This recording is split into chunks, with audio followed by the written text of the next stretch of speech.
I've yet to find out what an executive producer does. It's assumed that he essentially runs the show, but that's contested by everybody else involved in the show.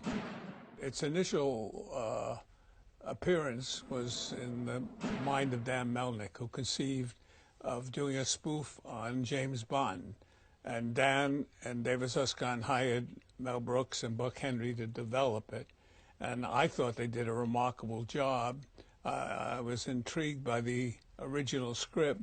However, ABC didn't share mine or the officers' sentiments. Dan made an egregious error in rebutting them by saying, when we come back with the rewrite, if you don't like it, you can have your money back. And when the rewrite was turned in, they asked for their money back. That was startling, unprecedented in those days, and it was an egregious blow to us. It was the end of the pilot season. Most shows had been shot. There was nowhere we could shop this script. And we were in the doldrums and feeling bad when NBC presented a lifeline. They had looking for a property for Don Adams. And we decided that he'd be ideal for this. And of course, that meant the property we have to pitch on the West Coast. The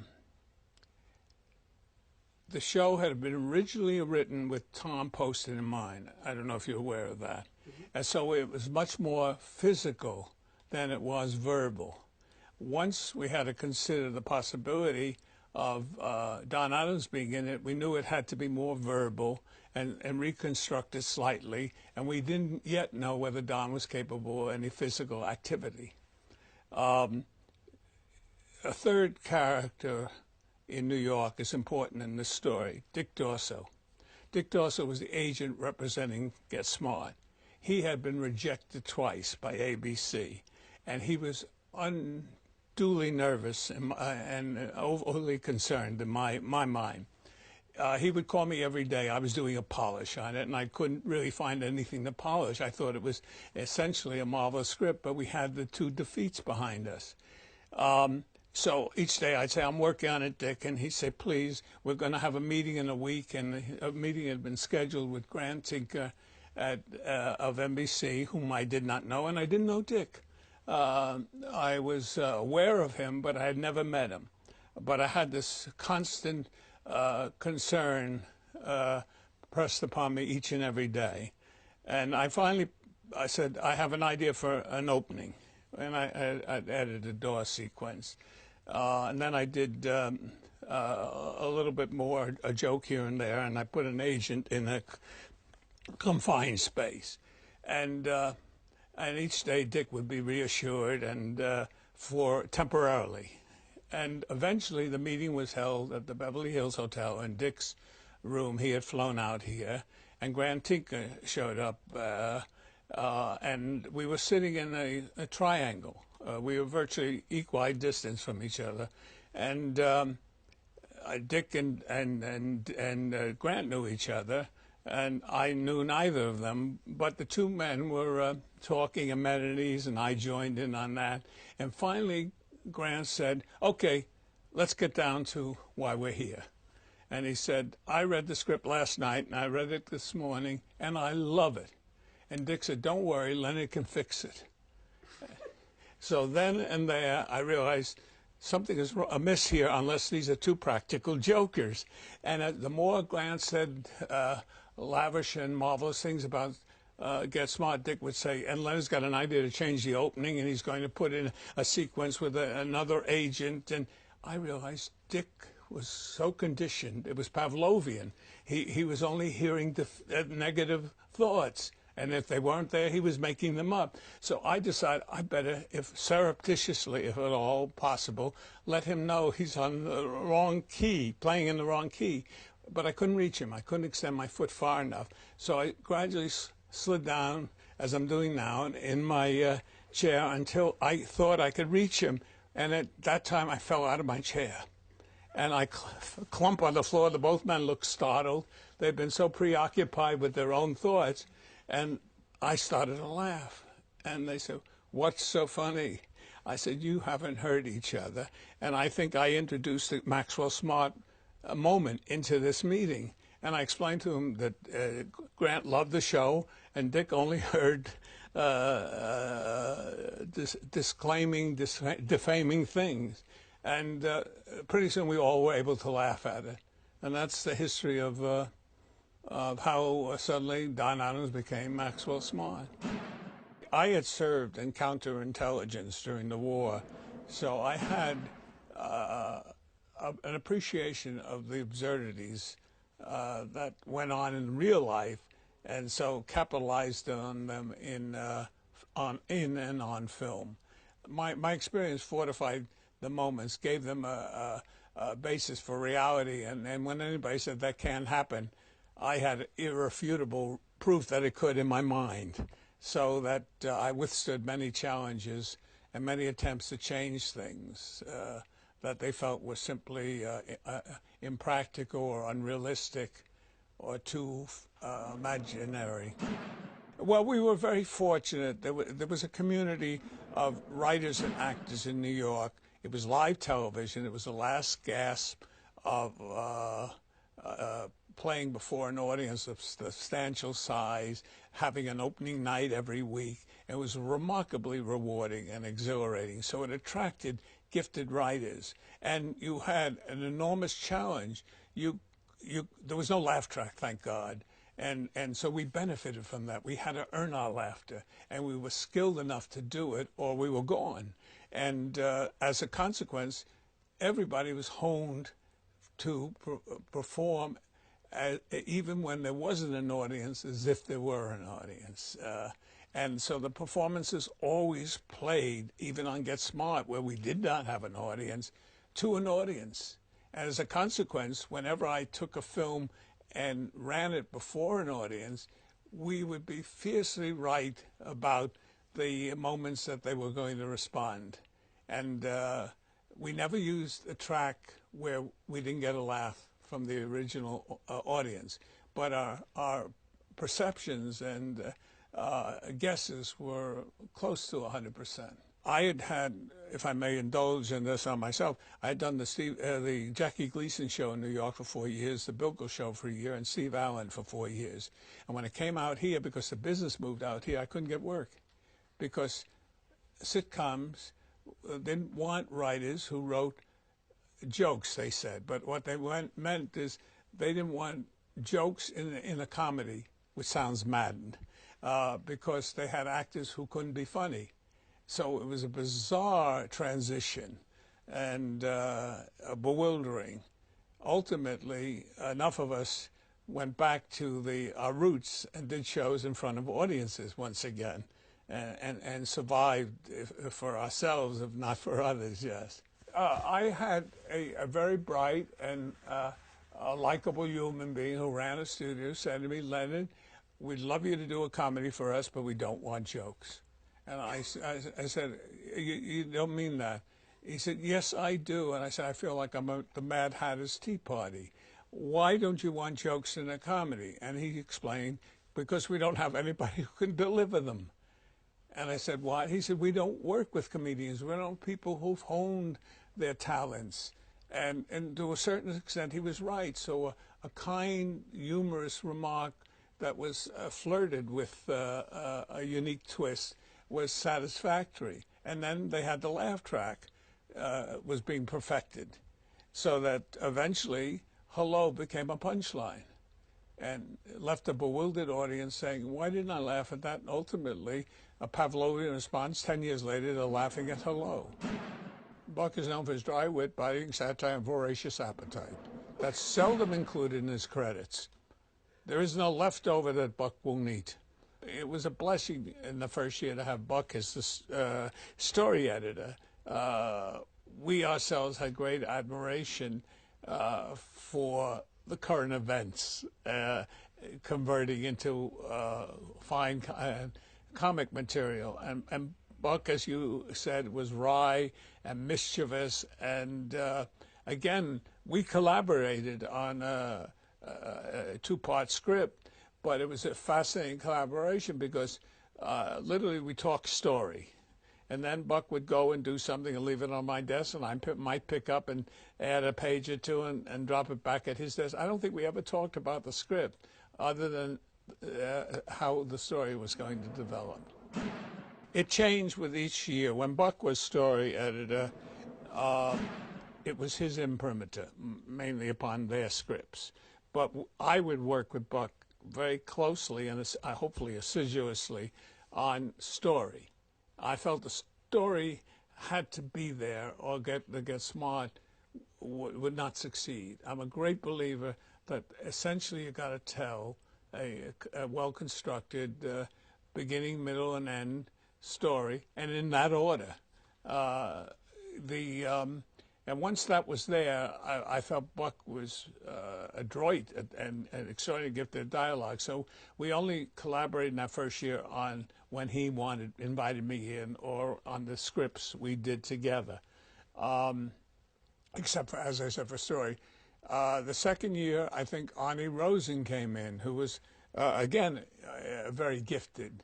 I remember people I had worked with. Arnie Rosen had been on Bilko. So they had this history of marvelous material, so you could trust them. And I didn't believe in there being interfering executives, and I didn't want to be one of them. And so Arnie, then the third, fourth, and fifth years, Arnie Sultan was there, and Arnie and I had worked many collaborations together, starting with Steve Allen Show. So that I always had a very strong producer or story editor involved in the process, and I think Get Smart was the beneficiary of that. Bill was very good for Don, and Don was good for Bill. They had a compatibility and a synchronicity that was rare.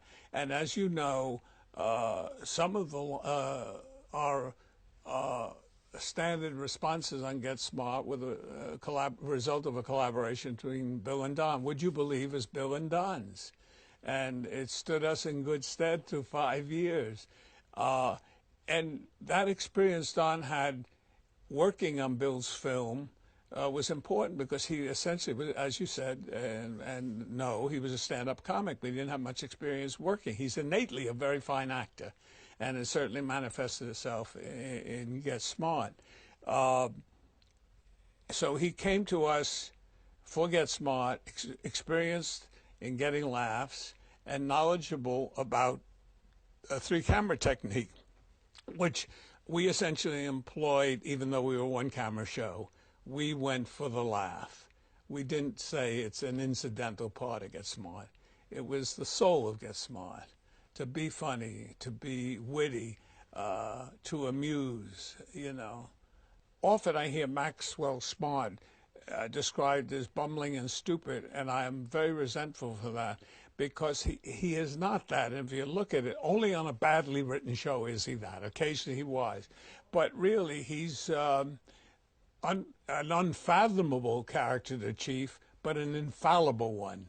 He succeeds at everything, and that's important to remember. And so that you say that whatever it is, the preoccupation, being self-centered about the issue, keeps him from noticing that he's walked into something. But very often he's the victim of society or inept structuring of a chair or a bench, a couch, a wall. And when Maxwell leans on a globe, you don't expect it to spin. But he always recovered. Notice he came up immediately. Max was never deterred by whatever happened to him. That was the immediate past and forgotten. Barbara was good fortune, blessed with enormous insight on the part of David and Dan. They saw her potential from a commercial. She was doing a lady, something with tigers on a rug.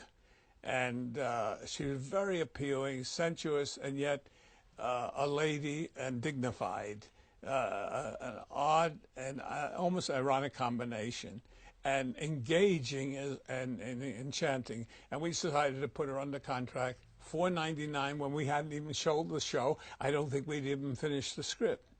So Barbara was under contract, and the way of paying off a contract, we had a show in New York called Mr. Broadway, starring Craig Stevens. So Barbara played a role in that I think from time to time, but maybe only once.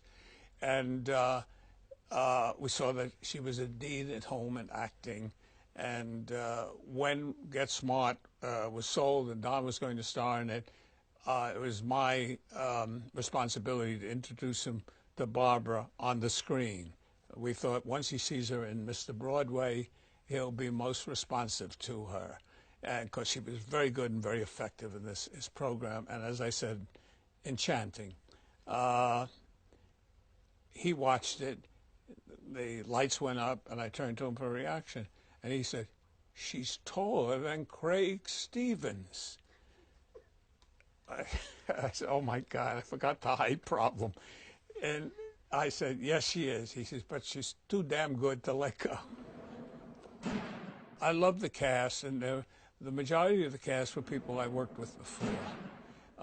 The only one I had never worked with was Ed Platt. And I had seen Ed Platt in East of Eden and loved him, and remembered waiting for the credits to come on at the end of the film so I'd know his name. And I had an instinct that he would be ideal for the chief. I called him in. My only concern was, would Ed be at home in comedy? Could I get that dramatic performance and not bowdlerize it or prostitute it? I want the drama. I want the authority, but I also want him to be aware that there's a comedy going on. And I told him that. And he looked at me a moment thoughtfully, and then he stood up in my office, and suddenly he was singing Old Man River. And I didn't know what to make of it. And when he finished, he had a marvelous baritone voice. I realized he had the courage to show that he took this meeting and turned it into a performance. And he explained that he had been the vocalist for the Paul Whiteman Orchestra. And I realized that he's at home entertaining. And he picked up what I was saying to him in a roundabout way. And I knew I had my chief. Physical comedy is a dance, a comic dance, orchestrated well. Wry wit is best disguised so that the audience ultimately discovers it themselves and becomes fond of it and is able to say this show is distinctively different from others, but might not yet explain to you why. Ultimately, they get attuned to it and they start to listen for it. I think that explains why so many of the catchphrases had meaning. They were reflective of the character. They were unique to them, although occasionally the imitations of them, essentially they applied to a situation.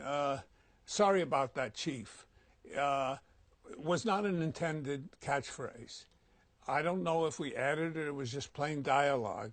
But John's distinctive delivery gave it significance, importance, and pertinence. And then, so much so that 4 weeks after the show premiered on the maiden flight to the moon, when something went wrong aboard the spaceship, the astronauts said, "Sorry about that, Chief," in Don's voice. Astonishing. Which brings to mind, I don't know whether you know, that the only memo I got on the pilot from the network executives, not from broadcast standards, was, could I do something to change Don Adams' strident delivery? And had we paid any attention to the memo, we might not be having this interview. We had a remarkable good fortune with catchphrases. As I said, some were intended, some weren't. And loving it, an intention. The old gun in the banana trick, I think I put in because we had an awkward moment aboard the boat. We don't shush here. I was on the set when Bernie was searching for something, and we came up with that. We should talk about Bernie. He's another person with whom I had worked in the past, and felt privileged to have seen a performance of his in Santa Monica Theater, where he was immersed in the character to such a degree. I said to Gloria, my wife, we have to go backstage, and I want to talk to that actor. That was brilliant. And she agreed. She's an actress, and she too empathized and understood what he was doing. And when I went back to Bernie Youngman was playing a 20-year-old or a 30-year-old man with a thick accent, and he couldn't get out of the accent. We spoke, and he was still in character. And I thought, that's remarkable. And I called him the next day to see if he had lost the voice finally. And I said, someday we'll work together. And it happened. Well, it's very interesting. I equate what happened between Maxwell and Siegfried to World War I characters. There was a rapport between the foes. There was an understanding of it. War was a temporary aberration. They sought their common kind, people with whom they had a rapport, even though they were on opposite sides. That may be gilding the lily or a lavish pretense, but I felt it was underpinning of that relationship.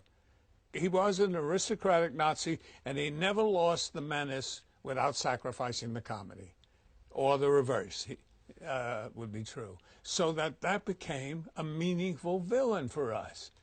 And we could explore that character, and it wasn't one-dimensional. If anything, it was 4 or 5-dimensional. So that was very exciting, and a tribute to Bernie's ingenuity. Don was at times testy, but what was Don was striving for perfection, and as you know, you can't achieve that. So that's slightly unrealistic. But also, Don did not have as good a time as he should have had while he was doing the shows. He enjoyed them ultimately in retrospect. He realized how good they were. But then he was anxious, nervous, and if he didn't want to say anything that was too flattering about the show, because he might jinx it. You know, the fear of all comics, I don't want to put a curse on this, so I'll remain silent for 10 years about it, except to some intimate. You know, I think you find classically, when you ask about how the show's going, the comic usually mumbles. Don had a preoccupation with action, and leaned, to my mind, somewhat heavily on violent responses. So I figured the best way to handle this, and the way that I did, was let him shoot it, and we'd cut it out later. So both of us were satisfied. If you want about 3,000 feet of fights, I can hand it over on the morrow. Barbara's a poetic soul, and doesn't live vicariously through her character. And Don was. Remember, this gave Don 5 inches of height, muscles that he didn't have, and whatever else one succeeds in having when they convert to macho philosophy. But again, he understood it, and he had an objectivity about it once he was removed from the moment. He didn't pursue it tenaciously and say, we have to do it again and again and again. And then, of course, along the way, he broke his hand. He broke the stuntman's nose, so that he had punishing reminders that he wasn't a graceful choreographer of fights. In savage editing, I consider it's indifference to the content. And anytime the content is minimized, I get infuriated. It bothers me with books today. People aren't interested in what the book is about. It's what's the potential bottom line. In bookstores today, if you have a book and you want it displayed favorably on a counter with the title facing up, you pay extra money for that. So it's like product placement in a grocery store or in a film too. It's subversive to thought. It's anathema to me what has happened. I think a half hour now is what, 22 minutes or less. That's sad. They're entitled, this is public airways, if I remember correctly, and they're entitled to, I think, 3 minutes. When there was a code, when the National Association of Broadcasters existed, there was 3 minutes they could have for commercials. That's abused now, and the credits are squeezed. There's contempt for the contributors, and that's infuriating. The main title is a great main title. I was inordinately proud of it. I didn't realize it would have the longevity it had. In fact, a number of times in the latter years, I said, let's change it, and everybody voted against it. I also, and this is a good example of my reflecting on something I had done and wanting to change it 30 years later, I never thought I did justice to the opening shot. I felt I should have handled that better. The camera should have been on the indicator, the dial, and stay there until you're firmly convinced it's an elevator before it pulls back and the doors open and he's walking down a staircase. I just felt that never sold, and if I had another chance, I could do it better. And then the rest was fun, and that was simply how many doors. I had had a personal experience going to report to a headquarters that had a labyrinthian setup, so it always stayed in my mind. If I was in a hurry, I might have, and had an important message, it would never arrived in time.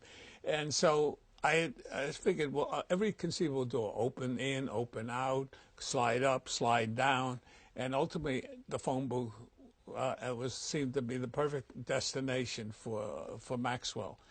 Now here, a memory comes to memory. We were trying to figure out the cost of either digging a hole in the stage or finding some way to collapse the floor and all. And we were talking about it, and the estimates were running high. And Don said, what if I just dropped to the floor? We said, what? He said, let's try it. And that's what he did. We built the phone booth up a little to obfuscate or obscure him, and then he dropped to the floor. And our effect was accomplished for whatever paint we had to put on the cost of whatever paint we had to put on the booth, the lower part of the booth. Get Smart attracted a unique fan base. They were generally erudite, well-informed people with perceptions beyond fandom. They had an affection that was palpable. They truly, loved the show, weren't living it vicariously, but just the sheer pleasure it brought them was reward enough. And I felt that. I felt that sincerity. And Carl Berkmeyer, who became the president of the fan club, was a librarian and is a librarian, and spoke passionately about it and had an understanding of it that I seriously considered, would he have made a writer if he were available at those times and days? And I think he would have. They understood the essence. He was a quintessential reverent student of the show.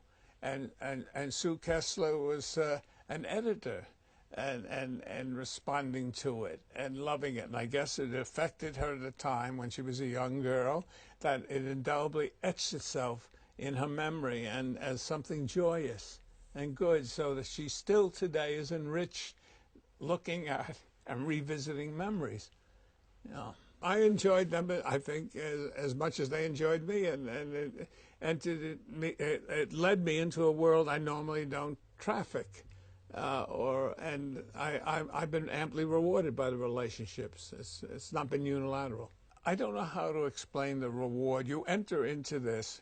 In my high school yearbook, it said goal or objective, and I wrote a pretentious thing looking back at, to amuse the world. But here, at least, I'm doing part of it. I made somebody feel better, whether it was for 30 minutes or 22, as it now would be. That's, to me, a tremendous accomplishment and a source of pride, permissible pride, yeah.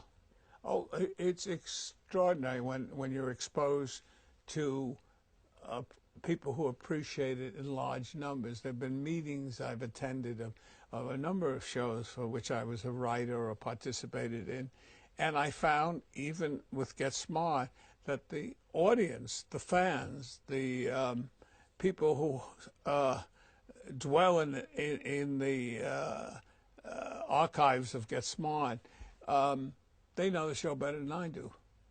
They'll ask me questions and I'll look puzzled. They say, no, that was in that episode.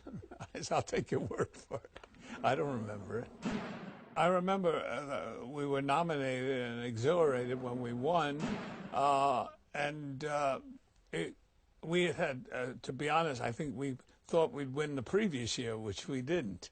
So we'd been disappointed, and we were a little callous and concerned about being too anticipatory. And when it came, so it was gratification, belated gratification. So, but we felt good about it. And then Buck, I knew would be loquacious and equal to it, being a stand-up performer, and so he took over at the microphone. I remember that, and said some marvelous thing, and I just said something I think that he had taken away what I was about to say. He anticipated me. I don't remember. But no, those moments are blurs, you realize. So I only remember that the year before we thought we might win, and this year it was less anticipatory. I think we were prepared that we might not win again. And so it became more of a surprise, but at the same time, it was redemption.